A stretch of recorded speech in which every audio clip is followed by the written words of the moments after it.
Today, I'd like to talk about that ever elusive topic of freedom and some related issues. And I want to say at the outset, I don't want to talk about freedom in the ultimate sense, in a cosmic or universal sense, but rather boots on the ground, what we humans do with our lives, that sort of freedom. Because freedom is a perennial topic within the MGTOW sphere, if you wish to call it that. And I think over the years, it has become a topic that has truly lost any sense of definition and understanding. What do I mean by that? Well, if people talk about MGTOW, they frequently talk about the freedom it affords you. Freedom from this, freedom from that, usually in the form of financial freedom, but not exclusively. There's also the idea of freedom to do whatever you want to do. And that's great.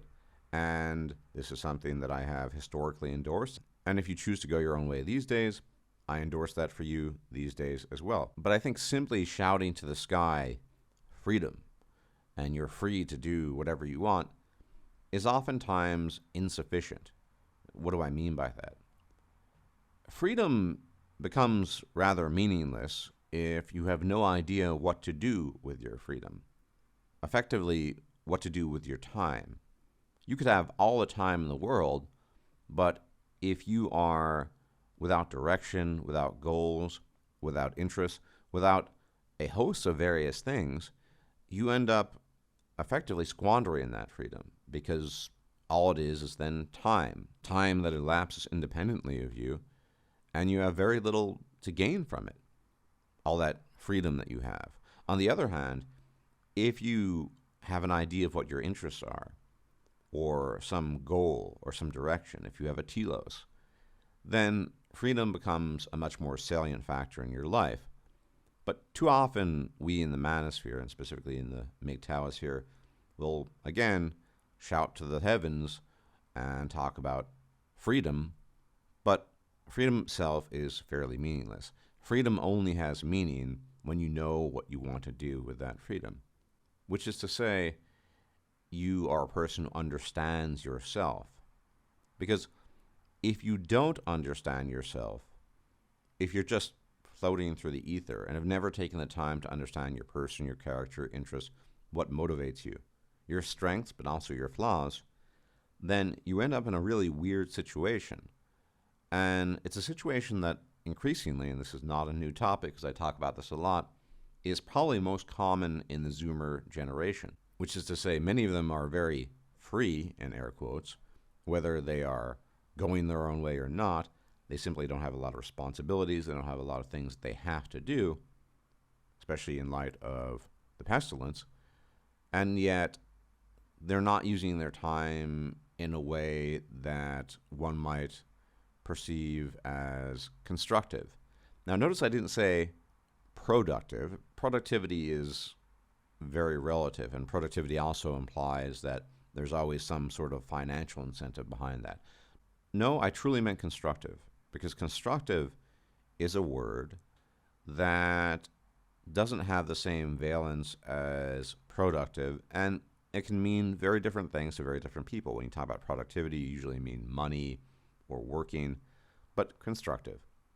And constructive also implies that it is tailored to the individual. Now, of course, there are plenty of people that view productivity and constructivity as congruent. And for those people, I'm very pleased for them, but that's not universal. So fundamentally, the issue, it strikes me, comes down to young men not really understanding themselves particularly well. And young people in general don't. That's nothing new.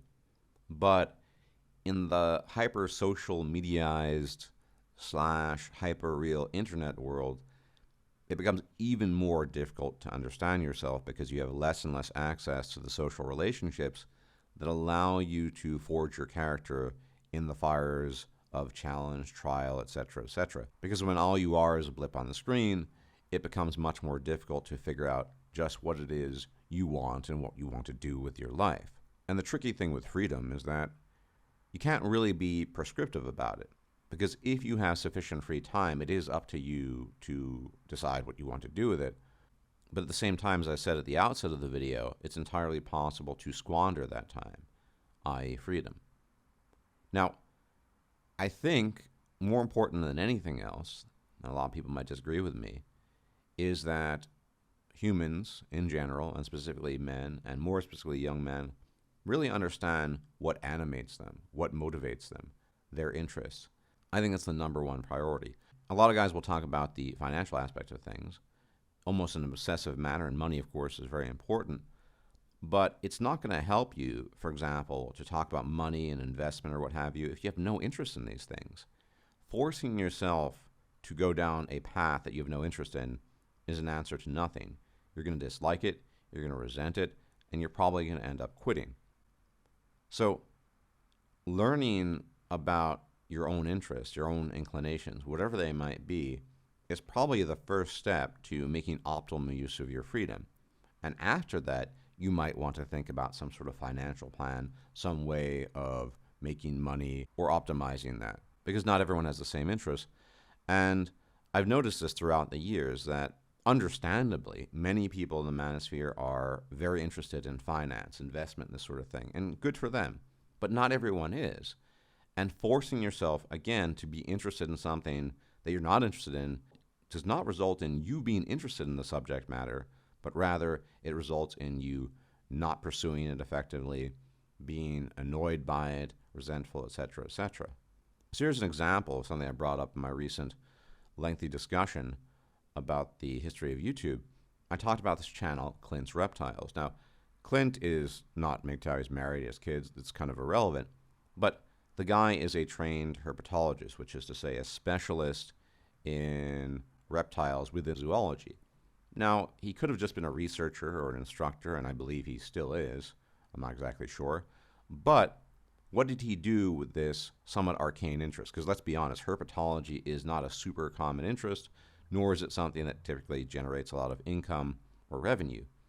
He went to YouTube, created a channel called Clint's Reptiles to share his love, passion, interest in the subject matter, and to use his terminology, it's become a pretty stinking rad operation in the sense that he's gained a fair number of subscribers, he has a Patreon, he has created a way of generating revenue and income within the context of a very specific, somewhat niche interest he's had throughout his life, and it actually worked. Which is not to say everyone can do that. It's really hit or miss. But what Clint did was, I think, the more sensible thing with respect to making use of your time.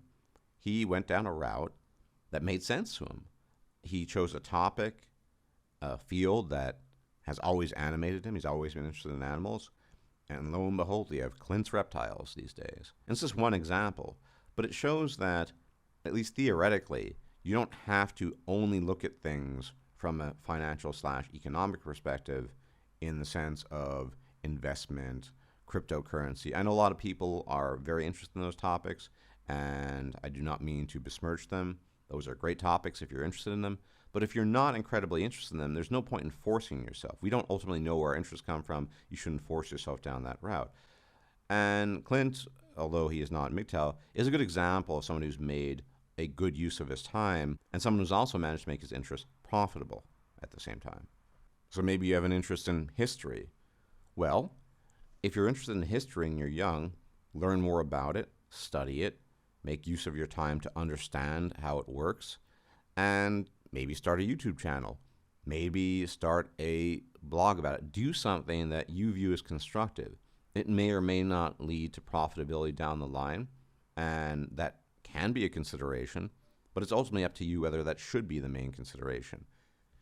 Because hyper-focusing solely on financial outcomes without trying to understand the interests that are involved there is most likely the path to failure. There are people out there that are genuinely interested in things like crypto, investment, and economy, and that's great for them. One should be pleased for them that they have been endowed by the gods with these particular interests. But these interests are not universal, and they don't represent everyone. And in general, this is a trend in the manosphere, and not just the manosphere, but YouTube more broadly, that you get certain people that are gurus or guru-esque trying to direct people down their path rather than their own. And ultimately, that should be the message of this video. You should almost certainly choose your own path.